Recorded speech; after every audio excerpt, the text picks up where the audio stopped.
Welcome everyone. This is the fifth session of our meta-analysis series.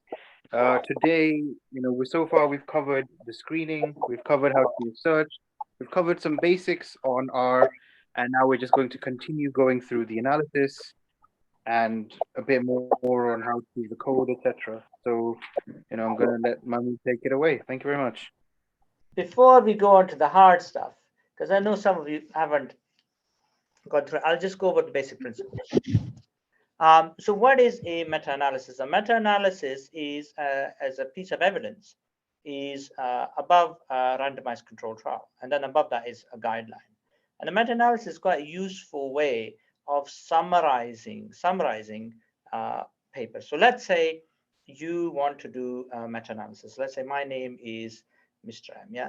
And I've just started out as a fifth-year medical student, and I'm really keen research, and I want to get a publication. A meta-analysis, someone tells me, is a really easy way to get a publication, and they are correct. It is definitely a very easy way to get a good publication, and you can get lots of citations as well. And you don't need data. So a lot of the research in the research world, a prof will be sitting like a dragon on a bit of data, like Lord of the Rings, yeah. So he's got a cave, he's got a treasure in there, which is data, and he's sitting on there. And basically, he won't give it to you. He'll give it to his preferred people. So meta-analysis is a quite easy way of overcoming that problem and obtaining a good level of authorship, usually a good level of authorship on a paper as well. So that brings to mind that the fact is, how should you do a meta-analysis? Well, to do a meta-analysis, first of all, you need a topic. And we discussed this in previous sessions, but because some people have joined which haven't attended before, the way to get a topic is there are 4 ways to get a topic. The first way, which is the easiest way, is that you do it systematically. And by doing it systematically, I mean that you go to the biggest journal in your field and you do a search and you see in the last 6 months what original research has been published. That means it's a hot topic, yeah? It's a hot topic, and that makes it something that people are publishing in that area. And that means that's an important topic. And therefore, that is meta-analyzable. So you can look, what you do is you do a search for any original papers. And when you find the original papers, not in PubMed because you get up with too many, but in the biggest journal in your field, because that tells you that all of the specialists in your field, whether it's general surgery or cardiology or respiratory medicine, are interested in this topic now. Yeah. So let's say it's something like bariatric surgery to improve cardiovascular outcomes of obesity. That is a paper, let's say, I found in JACC. And then I see and I find that there another paper in JACC published on that topic last 6 months. That means this is interesting. Then I search in PubMed and look for recent meta-analysis on that topic. If I find a recent meta-analysis on that topic, well, then that's bad. But if it's more than 2 years ago, the search, then it's good, because then I can repeat. And because I know the new papers already, because of the way we do this search, we already start with the new paper. And it's been published the last 6 months. So we know there's at least 1 new paper. And if there are at least 2 new papers, the meta-analysis is not too big, that there are, is not too big a meta-analysis, then that means that you can do a meta-analysis. By too big, I mean between 10 to 40 papers, because you have to be careful. You don't have unlimited time. You have another job. You're not a pure academic generally. Or even if you're pure academic, sometimes they give you so much other stuff to do that you have to write the paper in your free time, which is quite surprising. But it's actually true of a lot of universities and a lot of places. Yeah. Niraj, what do you think about this? Oh, is Niraj there? I think he's not there. Actually, so yeah. So in actual academia, they actually give you any time to write. Sorry. I said we've done this before. Yeah. So they don't actually give you any time to do any actual research. So in essence, you have to time this. So that's one way. The second way is that you can do a search and look, let's say 3 to 5 years, 2 to 4 years in the past, and see if there are any meta-analysis published in big journals or whether you can update them. Yeah, that's the second technique. The third technique is that you get what is called an invited review. So Cochrane always does invited review. They want a topic, someone do a meta-analysis on, you go with a team to Cochrane, they'll give you it. The fourth is something called a corridor idea of meta-analysis. So you're working around, some consultant sees you, he has a random idea and he said he tells you. Now, these are the most dangerous forms of meta-analysis, because the problem is that the guy is usually going to be a subspecialist. Yeah, he's subspecialist in MRC, in an endoscopy, for example, and he's going to say, well, there's this endoscopic problem, can you look into it? But the problem is he's not looking into what the wider field is looking into, and therefore he probably is not usually going to suggest a good topic to you. Yeah, so let's ask some Zainab. So yeah, Emmanuel, understood? Is that clear? Yes, it is clear. Very clear. Okay, because we covered this before as well. So that would be, so that's how you choose a topic for a meta-analysis. Now, before we jump into R, which I need to get you guys to install, let's talk about the end of the world. Yeah, the end of the world. Now, this is always a hot topic. Yeah, and some people even think World War III is actually started. But let's say there was the end of the world. Yeah, what would happen is, let's say somebody came in and says, oh, in America they use feet and inches, and in Europe they use the metric system. And how do you actually bring those two together? Yeah, how do you bring those two together? So you would need a Rosetta Stone. Yeah, so something which has both of them together. But let's say Rosetta Stone doesn't exist. If a Rosetta Stone doesn't exist, then you can use something called a standardized mean deviation, which basically takes advantage of the fact that, let me show you that if you had some data in America which had a population heights, let's say, distribution, and then you had some data from Europe which showed population height distribution meters, you could, if you had enough data, you could convert this into what you call a standardized mean deviation, which is basically means that you just look at the deviation, the standard deviation, and then you can convert one into the other. Voila, yeah. And this is a very, very commonly used technique in meta-analysis, very commonly used to take data and convert it into a single type of data, which is meta-analyzable. Yeah, standardized mean deviation. Yeah, because before we did something called relative risk. And this is, so that is for binary data. And this is the other big thing, which is for continuous data. So standardized mean deviation is quite a common number that you would use. Yeah. So let me ask the audience about, have they ever heard of standardized mean deviation? Halima, Najib, Jagral, Al-Bashir, have you heard of this before?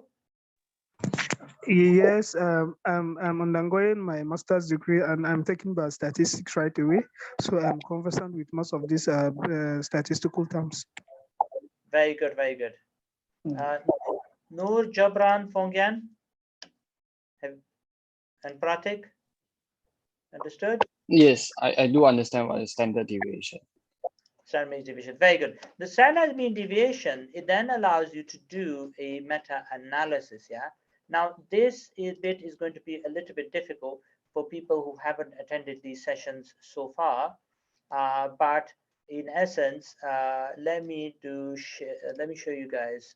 You guys need to do what is called, now I'll share my screen actually, stop sharing here. And then you guys can see what you need to do. And unfortunately, you'll have to catch up quite quickly. So you guys need to go to this book, which is called Meta-Analysis in R. Actually, no, sorry, you need to start with something simple. You actually need to go to POSIT R. You need to search POSIT R on Google. POSIT R login, actually. And then POSIT R login. And then you need to create an account. Yeah. You could go do, don't sign up if you don't have an account. Yeah, this is very important. And then if you have an account, you just log in. You can use a Google account, etc., whatever, and then you can just go in to this. Yeah. So this is quite important. Once you log in, you basically go into POSIT and create a new RStudio project. Yeah. So this is Now, anybody who's not able to create a POSIT account, just put it on the chat and I can go through the steps again. But you go to the POSIT account where you sign up, and then you go to in, and then you choose, there'll be some options. You choose POSIT Cloud, and then you start a new R project, yeah? And then will you be able to see the screen? Actually, what I might do is I just show you a login. And then you can see the other screen. But you guys need to do this to be able to continue doing this. Otherwise, you won't be. So POSIT Cloud, and then you create a new project. No, why did not log in?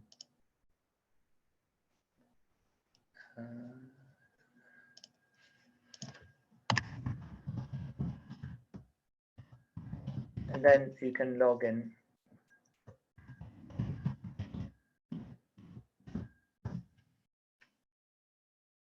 I should go in. Ta-da! And then I can start a new project, which is a new RStudio project. Okay, guys. So is that all right? Anybody who's not been able to, and so you have to do that first. And once you guys have done this step, go on the chat and let me know that you've done this, and then I can get you to do the next step. Yeah. In the meantime, we'll continue teaching. All righty. So anybody who's been able to get in, I want you to run this code first, which is the square root of 9. SQRT, open brackets, 9, and then you will get you. And actually, we did this code before, but I just want you guys to run it again. And we just want to see if everybody's doing POSIT R, got POSIT R. Guys, Laura, Bhavan, Nicole. Yeah, I just run it. It's no problem at all. No problem at all. Very good, very good. Fine. No problem, sir. Fine. So the Rosetta Stone, as we discussed, standardized mean deviation allows you to bring different types of scales together. Now, those who are installing, they need to basically install these packages. Yeah, we'll go into this in a minute, but these packages are in basically in this part of. Let me go back. They're in. You need to install all of them, sadly. So if you go to this book, doing meta-analysis in R, and then you install these packages, yeah, this is in Tutu, and then you need to install these further packages, which is further down the line, which is Del2 and this Matthias Harrer. Yeah, if you guys run into any issues, let me know. But you need to install these packages, otherwise nothing will work. Yeah, so you need to do this in POSIT Cloud. Okay, now. We talked about this imperial versus metric, yeah. These the code, and this is a bit of a joke, yeah. So basically, 6 hours after leaving a short drive, Gregory had to admit he'd probably taken the wrong turn. No, sweetie, it was not just a standard deviation. No, nobody gets stuck in sheep on the way to Stintz's apartment. Okay, so these are the other packages. I can go through this with you guys because I knew some of you were new, so I did this in my presentation already. But that letter from a statistician. You're 3 standard deviations above the norm. And the old meta-analysis bookshop, the trilogy, the forest plot, the plot thickens, and finally the funnel plot. The funnel plot is a way of showing publication bias. And mean girls. Sorry, can you put the link to the book maybe in the chat just so we can click on it and copy the packages? It's quite simple to find actually. It's easier to find it Google. You do it doing meta-analysis in R. Yeah, doing meta-analysis in R. You should be able to find it fairly quickly. Yeah. Let me just see. If you have any issues, just put it in the chat. Okay. All right. Is it now? Going back to my slides. Mean girls implies the existence of median girls, mode girls, and range girls. Okay, fine. I'm laughing at my own joke. And then, I don't know, I think overdone with the jokes.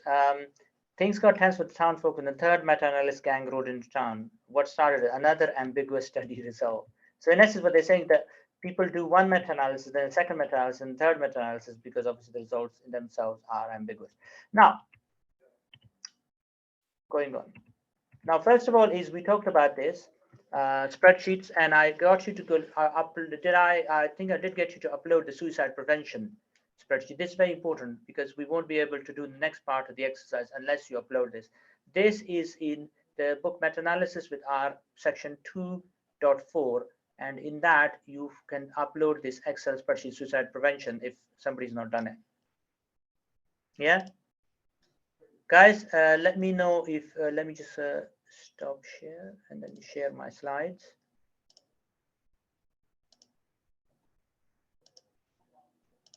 Okay, so let me know if anybody's having any difficulty doing this or with the other stuff. Let's pick on somebody. Bunayat, Jericho, Noor, Jobran. Are you able to follow? Emma, CJ, Harjeet, are you able to follow this so far? Yeah, actually, I'm trying to search for the doing analysis in R using my iPad. Is it available on iPad or just computer? It's on, you can use it on anything. It's a cloud package. Neil, Sergeant, Anthony, Karen. Yep, all good. Oh, good. Okay, fine. Now, have anybody been be able to upload the so install? You've been able to install on the packages and upload the download the Excel file. Yes. Not yet. I need to know where everybody is. One. Muhammad, Maria, have you guys been able to upload the Excel file? I have downloaded the sheet, but can you please help me how to upload it? Sorry? I've downloaded the Excel sheet. I need to upload it exactly. Upload, you need to understand how to upload it. Okay, fine. So for uploading, what you do is that you go to upload, and it should bring you to this screen, and then you choose file. Yeah, and you choose the file, and then you can browse and find the file, and then you can upload it. The file will appear in this right lower corner. Then you need to click on the file and then import the data. Yeah, because what you're doing is when you upload the file, you only put it in the cloud. We need to click on the file and import the data for you to be able to work with it. Okay, so I'll leave it there. Let's see how everybody else is. Vala, Emmanuel, Najwa, Hadi, how are you guys doing so far?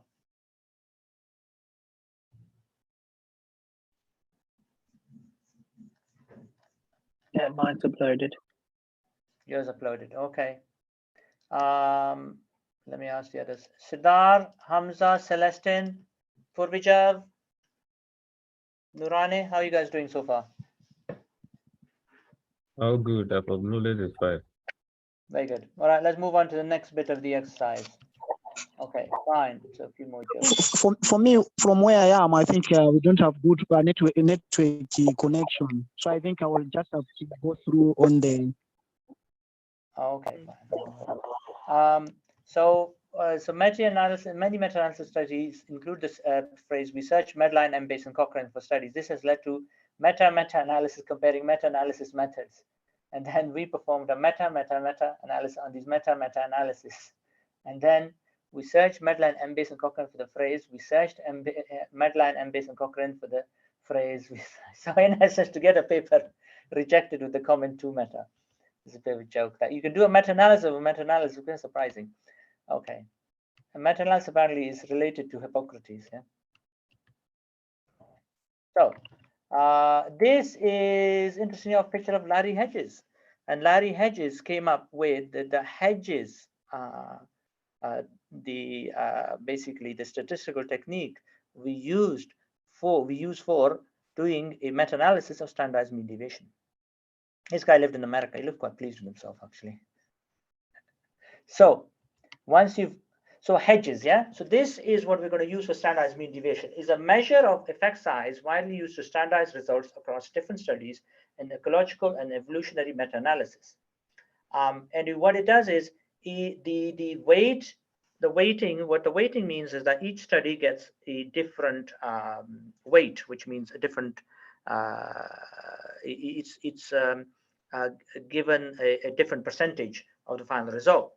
So what happens is that the weighing of one paper will be higher and the other paper will be lower. And this is directly proportional, inversely proportional to the variances. So the more the study has a variance, which means it's the results, the confidence are wide, the result that study has a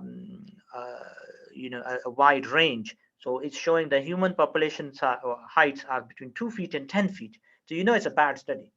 Whereas another study that shows the human population size vary between 5 and 7 feet for the most part, that is a better study. So in essence, that study will get more weighting, with hedges. Hedges is also called inverse variance.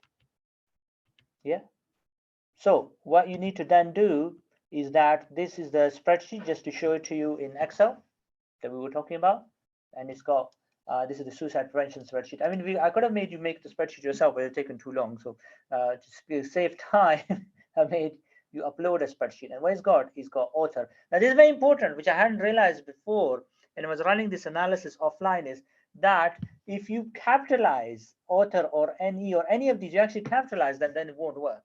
The code is so dumb that it basically wants you to put the heading, this heading that's absolutely critical, as it is. So author.e, end.e, mean.e, they have to be done in this way. And my analysis, once I was trying this code, and my analysis failed just because of the fact that I had capitalized the author, and then it said, no, it doesn't recognize that. So just going over about the spreadsheets again, you are no spaces. You can use underscore or points. It doesn't matter how the columns are ordered. There's no need to format the columns. You can't use special characters. It's all quite critical to understand. One sheet, if you have empty rows, it's not going to work. And this is how it should look. If you've uploaded it, this is the upload screen, and this, it should look like this in your thing. I think most of you have guys have gone to this point. Let's see how people are doing.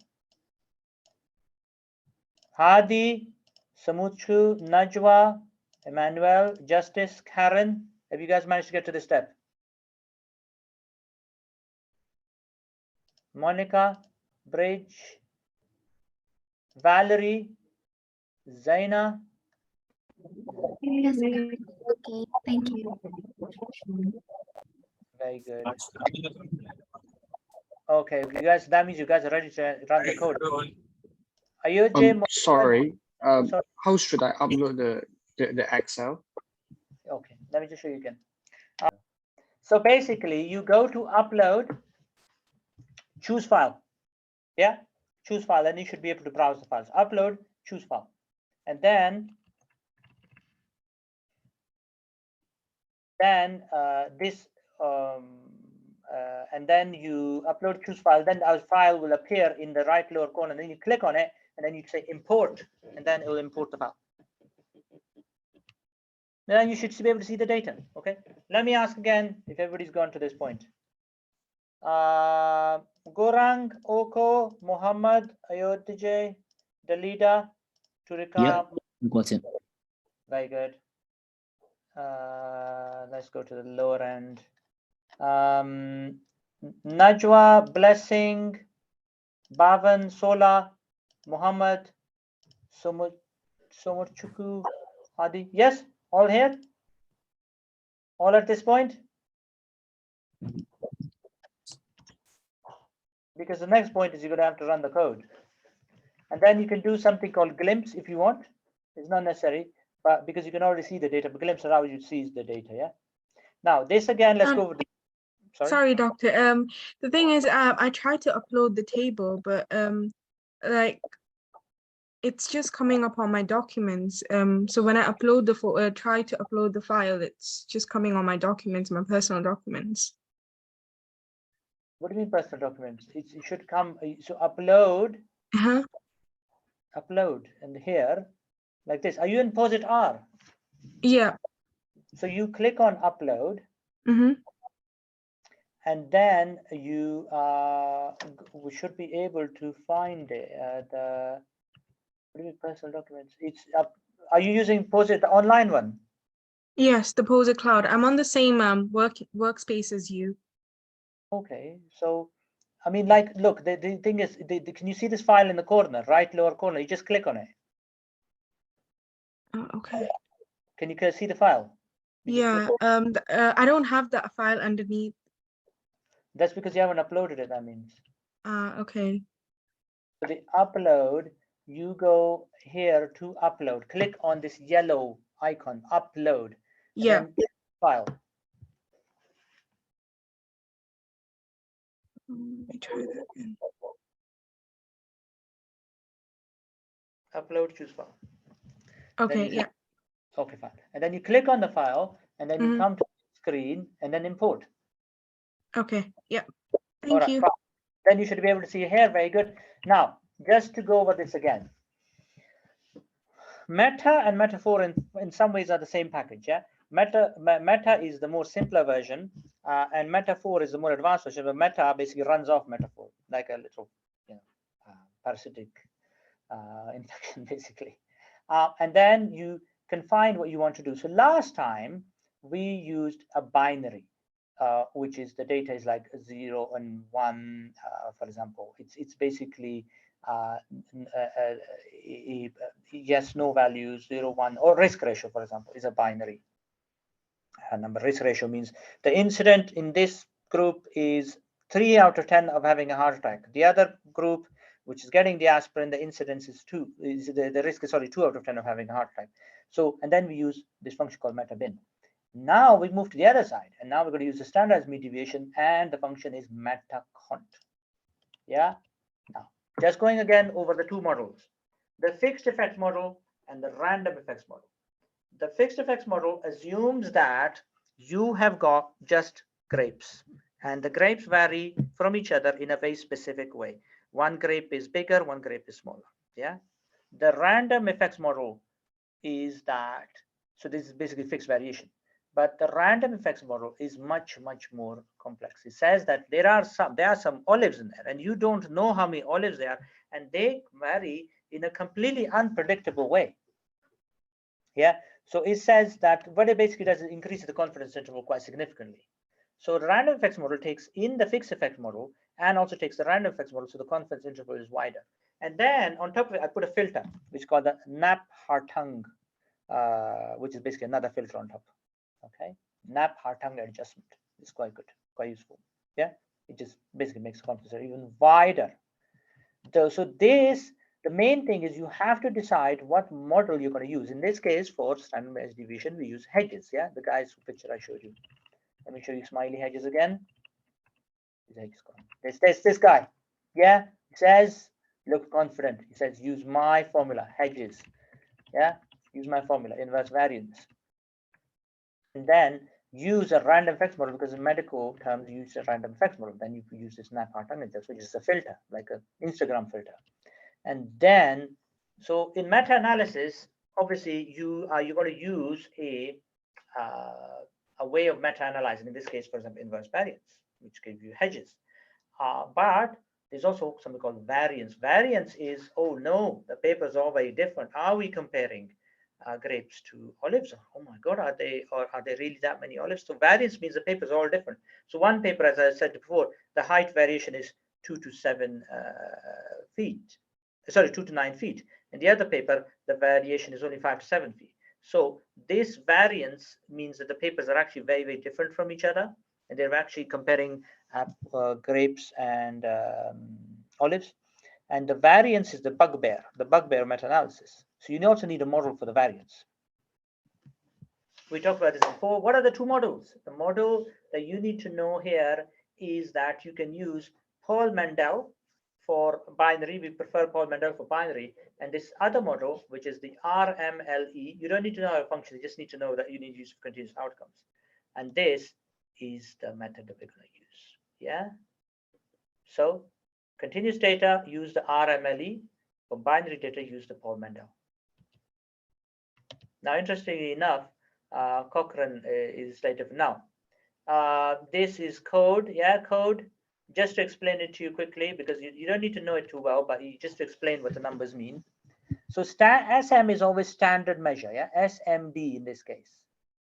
And then these are the number. NE is number of observation in the treatment group. Mean is the mean in the treatment or slash experimental group. Then ST is the standard deviation. Then the control group, NC observations. Mean C is the mean in that group, standard deviation. The method is SM is SMD. And then we can set as hedges. Hedges, default and recommended. And then I run the code, which now you guys won't be able to get this code unless you go to, let me show you my, because it's in a bit of, let me first of all change the sharing. So you can see my screen and you can find the code.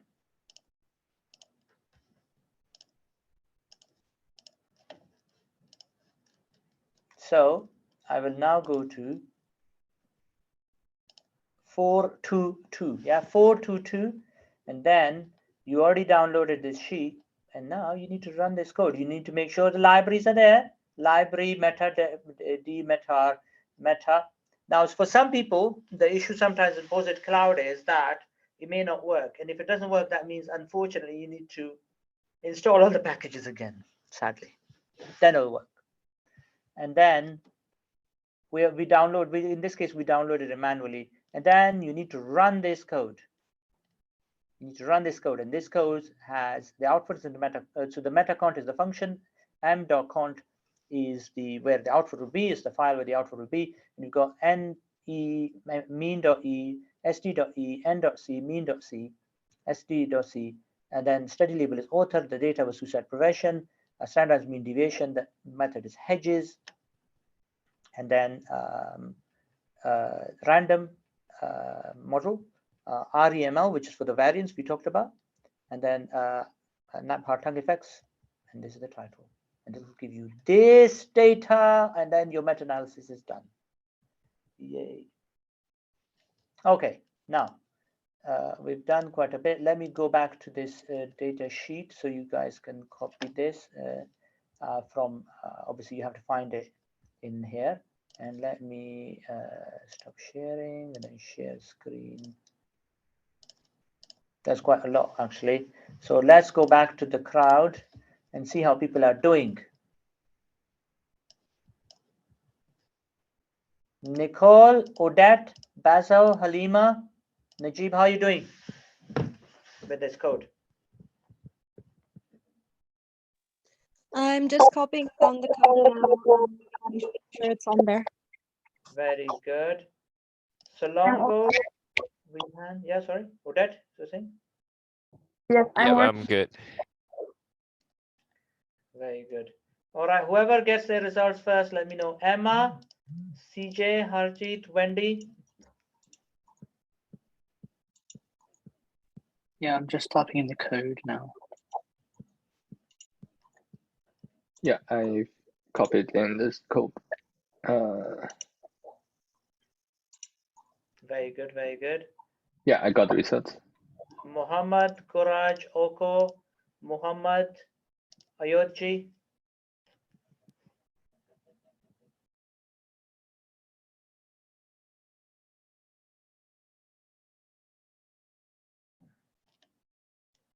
Monica, Sola, Hadi, Justice, Karen.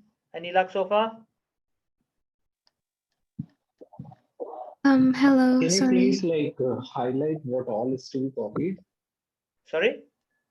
Can you just highlight what all is to be copied? What is to be copied? Yes, I mean exactly what segment of the code is to be copied. You can copy all of it. Okay, so like from the top, like make sure meta and Yeah. meta are already placed. Okay. When you get this what's it called? When you this what's it called? This grid type thing, I forgot what we call it. Is just a comment. Make sure meta and demeta are loaded. That's just a comment. So yeah, because I copy pasted from like mcont to suicide prevention, and then I received an error stating that metacont could not be found. Oh, Like, that's not find function. so that means you haven't installed all the package. Okay. So you need to go back, install all of the 5 packages, and then it will work. Okay. And the reason for that is interesting, is because this book with meta-analysis with R is very good, but it's also extremely picky. And if this, especially the dmetar, if it's not there, then it won't work. It's just very picky, but it's a great teaching tool, so I do use it. I've got another book, but the problem with that then becomes that because I can only give you the simplest code, and I want you to see the proper one, because otherwise I could give you like a really simple function which would just have meta cont and would just have data, and you wouldn't have all of this, but then it chooses for you. It's just interesting, because if you don't put random effects, true effects, it'll display both. If you don't put the method, it'll still do it, but it'll just do it as whatever is the default function. So remember this, that these extra things we've added are basically to make it do it exactly the way we want to do it, which is that standardized mean deviation, which, as I discussed before, is like the Rosetta Stone. Yeah. And this code, by the way, is in 4.2.2 in this book, Doing Meta-Analysis and All, 4.2.2. Yeah. This is chapter 4, and then 2.2. Yeah. So, yeah. So going back to try and understand this one more time, so it's clear that the first 4 are first 6 are the variables. Study label is author, and that you can see is the study label, Barry, DeFries, etc. Then it gives you a random effects model. Now we discuss random effects and fixed effects. What is a random effects model and what is a fixed effect model? Means that the world varies in a very specific way. Yeah. Or another way of thinking of this would be that you had in the future, aliens came to this planet and they couldn't differentiate gorillas and humans. Yeah. So the humans are dangerous for them, but the gorillas are not. So they need to differentiate. So the fixed effects model assumes that they are fixed in the way they vary. So they're all gorillas. And then the random effects model, no, there's some humans in there that are dangerous for you. So in essence, the random effects model affects reality more. Yeah, some people might put on a gorilla suit and hidden in the gorillas. Yeah. So in essence, the random effects model affects reality more. Yeah. The other thing, so your model in this, although they've used so just use pure hedges. Yeah, hedges is better. In this case, they've said inverse variance, which is a sort of is the same as hedges. So inverse variance, and then we said REMLE, which was the model for the variance. Yeah, so that's heterogeneity. Now heterogeneity is basically means that the papers vary. Yeah, how much do they vary? In this case, it's saying that I squared is 7.4%. It means these papers don't vary very much at all.